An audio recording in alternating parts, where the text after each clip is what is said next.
Kaibigan, meron tayong mga tips para sa mga seniors, para sa mga edad 50 pataas. Okay? Mga paalala natin to, mga bawal gawin, dapat gawin para humaba ang buhay. Number 1, okay? Mahilig uminom ang senior. Sabi ko nga karamihan ng iinumin ng senior dapat sana tubig lang. Okay? Malinis na tubig, pwede medyo malamig kung gusto nyo, maligamgam, gusto nyo tsaa. Pero mas maganda, mas focus tayo sa tubig. At least mga 6 glasses up to 8 glasses of water in a day. Pagdating sa kape, baka pwede konting bawas sa kape.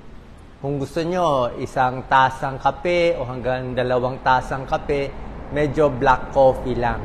Okay? Huwag din masyado madami. Iwas na rin tayo sa mga matatamis. Siyempre, mga soft drinks, matatamis, sa gugulaman, paminsan-minsan, yung mga matatamis, kahit yung mga juice sa lata, medyo iwas na rin. Kasi matatamis yun kung gusto nyo prutas kainin nyo. Pwede kayong magbuko. Okay? Mas maganda pag buko, fresh buko. Okay? Yung fresh buko, may nabibili na ngayon. Huwag lang masyado yung may mga buko kasi na maraming sugar. Okay? Tapos merong mga juicer, merong mga juice na maraming sugar na nilalagay o syrup, iwas tayo. Kasi ayaw natin tumaba ang senior. So, mainly tubig. Number 2 tip para sa senior, okay? Dapat, hindi pwede lagi nakaupo. Okay? Every day, dapat naglalakad-lakad. Gaano karaming lakad nasa sa inyo? Pwedeng 3,000 steps, 4,000 steps. Pero maganda, yung lakad ng senior, dapat medyo nakahati sa buong araw. So, umaga, lakad konti. Tapos, pwede pahinga, pwede tulog, di ba? Tapos, sa hapon, lakad konti. Tapos, sa gabi, lakad konti. So, hinahati-hati natin yung exercise nyo throughout the day. Okay? So, bukod sa lakad, idadagdag ko na rin sa tip number 2, maganda, huwag magpakataba. Ayaw natin overweight. Okay? Bihira lang tayo makakita ng overweight talaga pero umabot ng 90 years old. Bihira yun. O kahit 80 years old na sobrang taba, bihira po yun. Kasi pag overweight, usually nagkakasakit na agad. So, mas maganda, gusto natin, lose weight, mas payat, mas okay. Number 3. Okay? Number 3 tip, paggalaw ng senior, ang gusto ko sa galaw ng senior, dahan-dahan lang. Slow lang. Lahat ng galaw, lahat mabagal. Bakit? Una-una kasi, pag tumatanda, yung paningin natin, hindi na ganun kalinaw. Yung distance ba? Hindi nyo ba napapansin, pag senior na kayo, yung paa nyo madalas makasipa ng mali. Diba? Nabubunggo na kayo. Mabilis kayo mabunggo. Hindi mo na matansya Diba, yung paa mo, mamaya, dumugo pa yan, mayroon kang matapakan, kasi nga, hindi mo na makita. Kaya, kung hindi mo man makita, at least nabunggo ka, dahan-dahan lang. Pag-akyat sa hagdanan, o pagpasok sa pintuan, minsan, mabubunggo ka na lang, magugulat ka, may pasa-pasa ka na. So, slowly. Lalo na yung mga twisting, yung mga bubuhat dito, kukuha dyan, dahan-dahan, lalo na yung bending. Dahan-dahan din yan. Yung pagbaba ng ulo, pwedeng mahilo dyan. So, slowly but surely, pangatlong tip. Itong third tip, pati rin yung pag-akyat ng hagdanan. Okay naman umakyat ng hagdanan kung di kayo overweight, pero wag din masyadong marami. Wag din yung 4 na palapag. Kasi minsan di maganda sa tuhod. Pero maganda konting akyat, konting baba, konting exercise. Meron ako mga exercise na tinuturo sa inyo. Tsaka yung mga stretching. Number 4 tip, tungkol sa pag-ihi, tsaka tungkol sa pagtatalik. Ang number 4 tip, ito yung mga bodily function. Mas maganda, madalas umihi. Okay? Huwag nyo napigilin kasi pag mas matanda, lalaki man o babae, mas maliit na yung bladder natin, yung pantog. So, kahit 200cc lang o 150cc lang, maiihi ka na. So, pag merong banyo, umihi na tayo. Okay, wag na pigilin kasi pag pipigilin, baka ma-high blood pa tayo. Alam ko, medyo nakakahiya tong tip ko, pero sa mga senior, pwede mag-diaper. Okay? Marami nabibiling diaper dyan, hindi naman nakakahiya. Unang-una, hindi naman nila makikita. Hindi naman nila malalaman naka-diaper ka o hindi. Minsan, naipit ka sa bus o sa sasakyan, hindi mo mapigilan, di ba? O sa kotse na traffic, hindi mo masabi. So, wala namang masama. Actually, may isang advantage pa yung diaper. Yung diaper kasi, total, wala naman makakakita niyan eh. Makapal siya, di ba? Makapal yung diaper. Usually, ganito yung kakapal, yung mga extra large. Pag nahulog ka, yung puwet mo kahit papano may kutsyon. May kutsyon siya sa diaper. So, pwedeng di mabali yung hips mo pag nahulog ka kasi para siyang kutsyon eh. So, wag nyo lang papaalam na may diaper kayo. Pero hindi nakakahiya. Lalo na kung long trip, at least hindi kayo ma-stress. So, yan ang 4 tips. Number 4 tip. Sa pagtatalik, pag senior, usually masirap na talaga eh. So, kung kailan na lang kaya, o kung gusto nyo, companionship na lang dun sa asawa ninyo, mag-ingat lang yung mga lalaking mahilig sa mga hindi sa misis nila, baka ma-heart attack kayo. Maraming may ganyang kaso. Number 5 tip, pampahaba ng buhay, and ang mga iiwasan. Number 5, iwas sa food poisoning. Maraming pagkain, pag senior na, medyo hindi mo na kaya kainin kumpara noon. Ano? Number 5 tip, yung sa mga hilaw, yung mga kilawin. Iwas na tayo sa kilawin. Yung mga sushi, sashimi, iwas na tayo sa mga hilaw.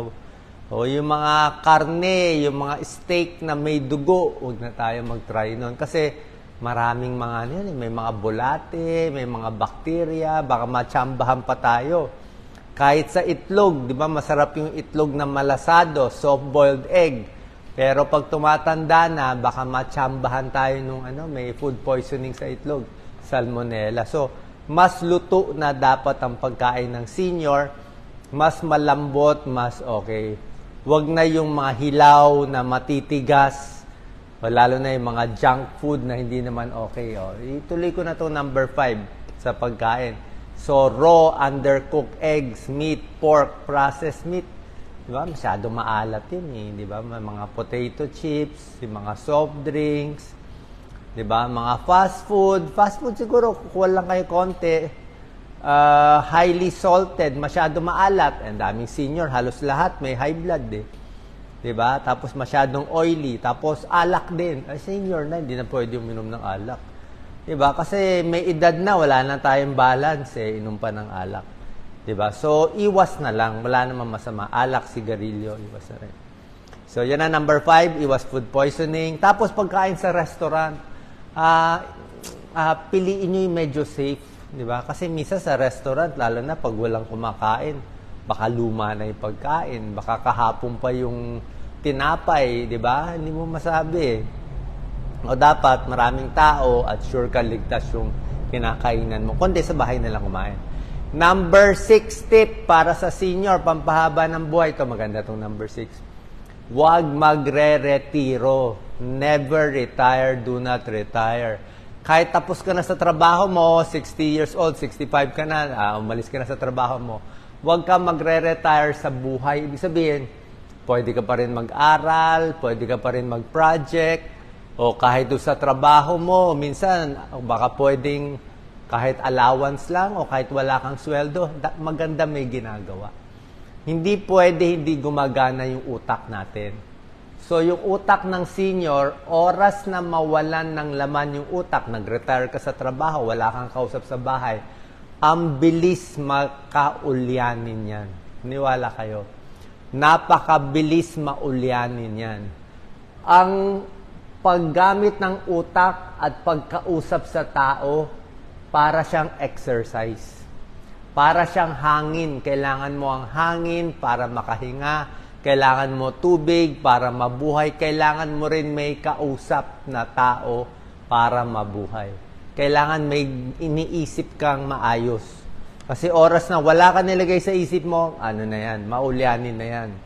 Diba? Makikita mo yung mga may edad, yung mag-isa na lang, walang kausap, ang bilis ma-dementia sila. Diba? Mag-Alzheimer. So, dapat tuloy-tuloy lang. Mag-aral kayo, magtulong na lang sa barangay.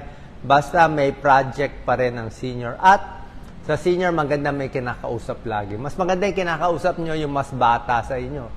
Kahit saan, magtambay kayo sa mall o sa isang mga restaurant, yung mga fast food na tabi-tabi, para lang may makausap, may magawa. Maganda po yun.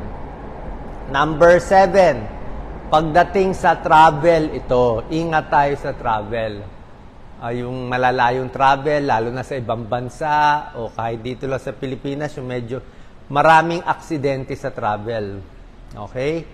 Sa airplane, baka mano yung tenga nyo, di ba? Tapos sa travel, iba yung pagkain, iba yung schedule, lalo na pa nasa abroad, stressful ang travel. Pagdala ng bag, ibang bagay, nakaka-stress yan. So, pwede mag-travel pero ano lang, hinay-hinay, merong pahinga.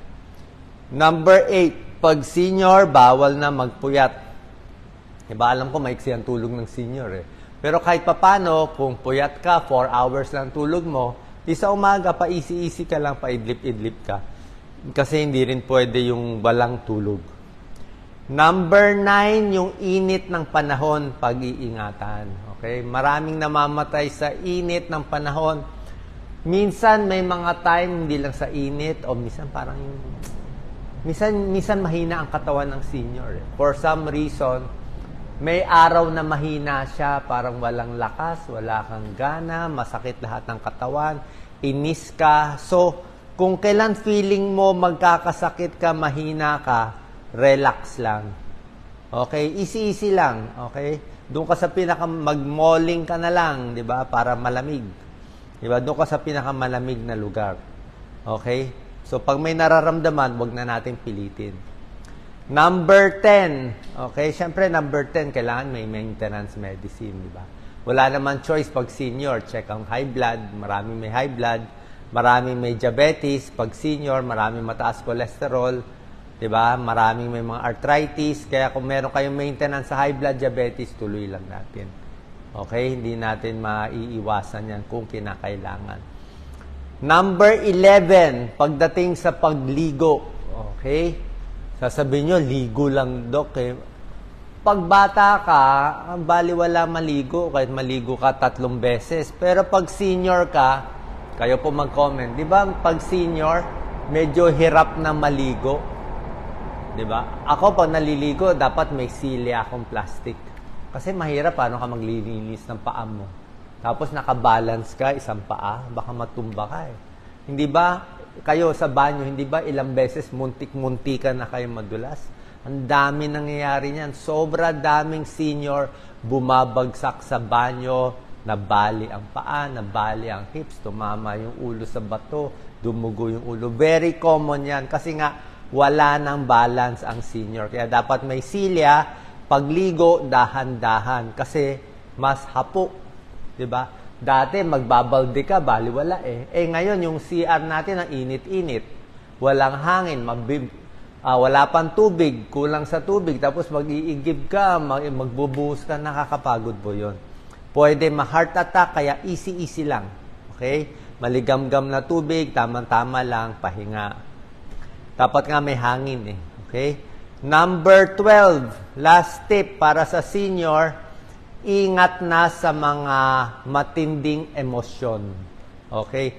Big decision. Anong emosyon? Yung sobrang galit, sobrang inis, sobrang pagwawala. Kung bata pa kayo, okay lang magsisisigaw-sigaw, di ba? Di ba yung mga bata, masarap mag-sigaw-sigaw, gusto makipag-away sa ibang tao. Sigawan, walang problema. Pero tingnan mo, pag senior na sila, tapos sumisigaw, delikado. Maraming senior, pag sumigaw, doon na i-stroke, doon na heart attack. Kasi nga, hindi na ganun kaganda ang ugat ng arteries ang senior. Pag bata tayo, yung arteries natin parang goma siya. Kumbaga sa goma, malambot ang goma. Kahit sumigaw ka, bubuka-buka lang yung ugat mo, walang problema. Pero pag senior ka, ang ugat natin marupok na eh. Marupok. Hindi na siya nag-e-expand. So, pag nagalit ka, tumaas blood pressure mo, puputok to. Pag pumutok, stroke. Diba? Kita mga senior, pag na-high blood, hilo agad. Diba? Hilo, bagsak na agad. Kasi nga, may edad na eh. hindi na ganun kalakas yung katawan. Kumbaga sa marupok na yung katawan. Okay, so ito yung 12 simple tips ng senior. Very important yan, konting lakad, easy lang, maganda may kinakausap. Mental health, physical health, pagdarasal, importante din. Tapos yung mga sakit-sakit sa katawan, wala. Ingat din pala sa mga gamot. Okay, pag senior na, huwag basta-basta iinom ng gamot, huwag basta-basta iinom ng supplement kasi mabilis tayo iba reaction ng tiyan pag senior Mabilis magsuka, mabilis mahilo, mabilis mag-ulcer, magdugo ang tiyan, lalo na kung may masakit sa katawan. So, lose weight, exercise, konting lakad-lakad para at least makaayos tayo. And magra-rubber shoes. Ilagay ko rin dito. Maganda rin may rubber shoes. Pagdating sa vitamins, any vitamin is okay, pero sa akin, kain na lang kayo ng healthy. Gulay, prutas, konti. Tsaka konti-konti na lang pala pagkain ng senior. Ang senior, wala nang only rice. Wala nang 2 cups of rice.